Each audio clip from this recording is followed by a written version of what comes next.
Good morning mga kalsada. Ngayong araw na to, hindi tayo sa kabaan ng road 10. Kung maalala nyo nung unang upo ni Yorme, ito kagad yung una nilinis. So tingnan natin at i-update natin kung ano na nga ba yung kalagayan niya. Kung naubos ba yung mga basura o may mga natira pa o ano yung mga gagawin pa dito sa road 10.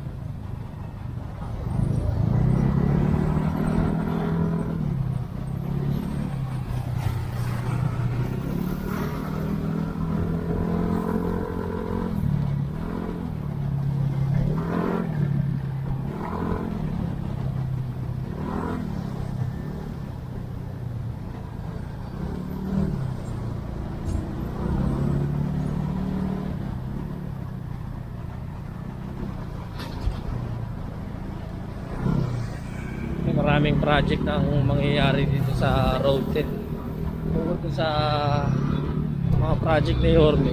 May mga government project dito tulad ng pagdadagdag ng mga skyway. Ano yung skyway? Tibayan ha.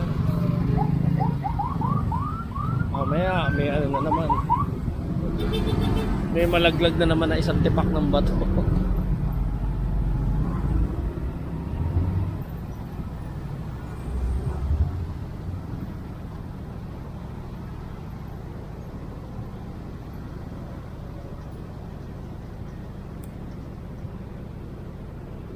Yung June 30 rin na pala na yun, yung kinagabihan, nagpunta rin pala dito si Yorme noon.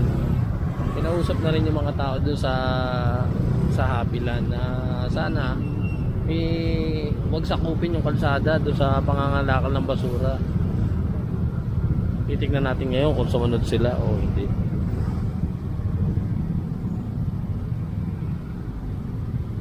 Kasi talagang etong aroma sa Happyland yung pinaka grabe.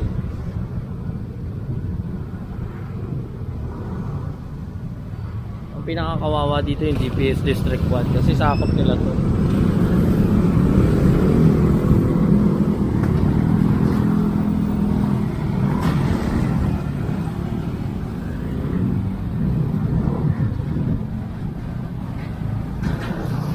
May singot pa ng rugby.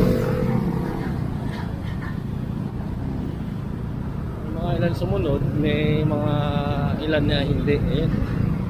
Ang kagandahan niya may nagwawalis. Center Island medyo wala pang basura sa ngayon. Pero kung magagamit talaga itong isang buong kalsada na ito, napakalaki na itong kalsada na ito.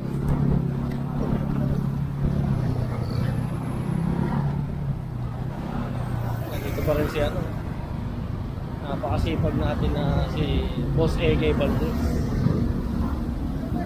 Okay. Maaga pa lang yan, andyan na yan.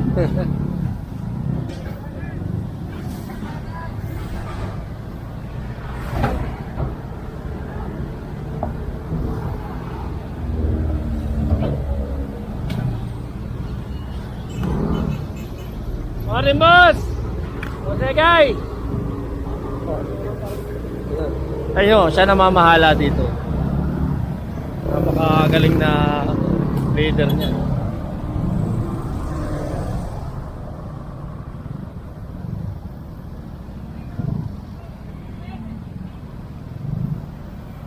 Napakasipag. Uno lang sa kalam.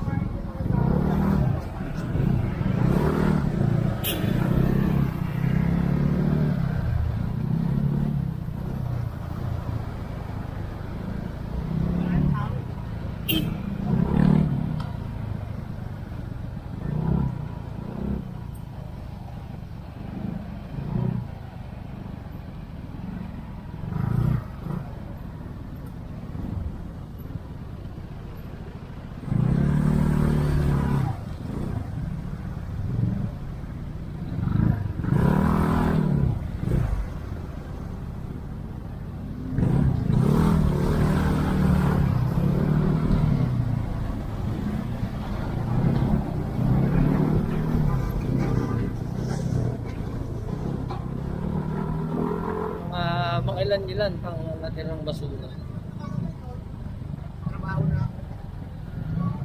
Meron ano. May sakon na nakagod.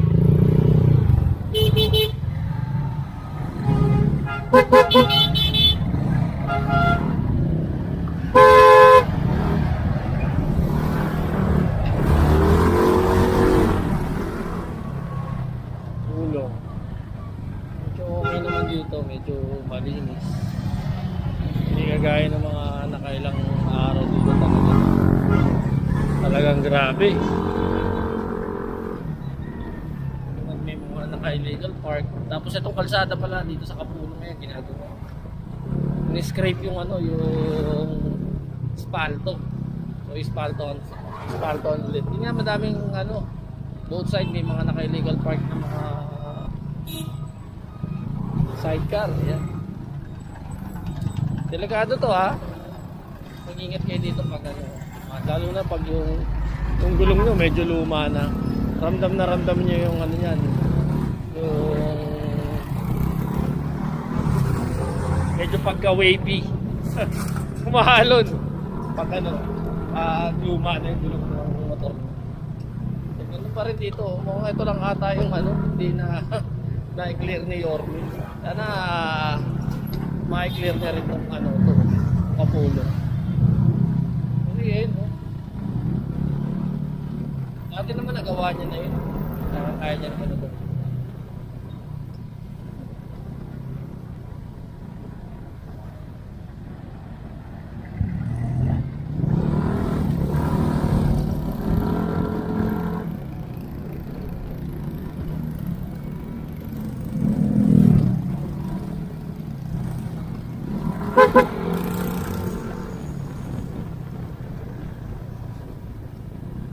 Makabago na tayo.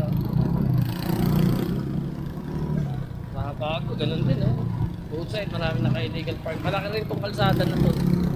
Tapos ang kagandahan dito, yung mga informal settlers dito sa ilalim ng tulay, wala na. Nare-retrofit pa. Kaya lang ang dami ng tambak ng basura. Nandito naman sila sa gilid ngayon. Ayun.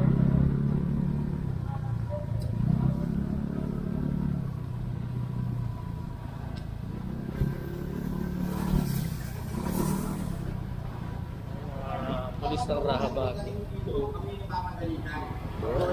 Hindi namin alam kung paano i-base sa gagawin natin.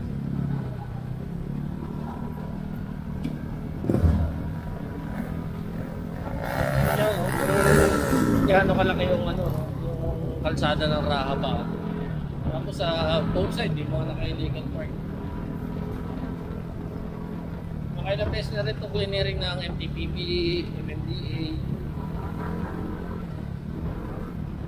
Lang yung update natin dito sa Manila ngayon. Kita-kits ulit bukas.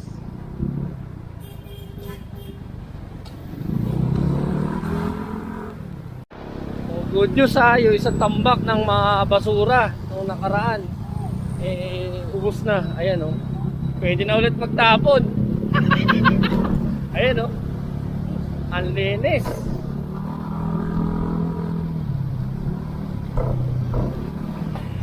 Ba talaga pag Yorme, munti ka na mag-i-Smoky Mountain yung Maynila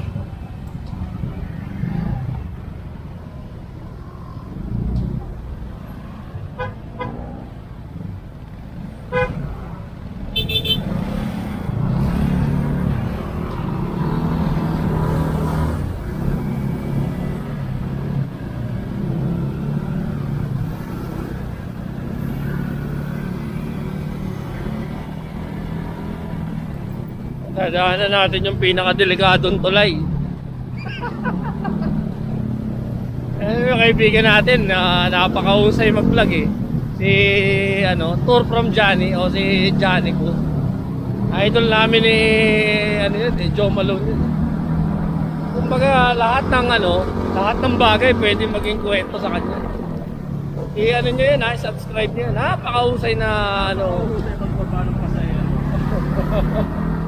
napakahusay mag-vlog nun. Yung pinakadelikadong tulay. Wala na daw kasing railings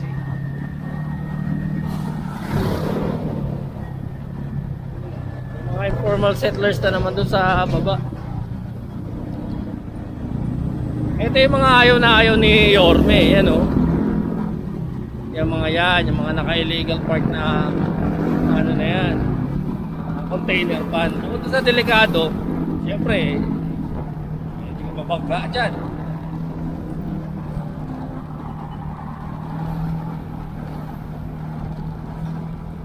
Sa Gabal, dun sa Alsada.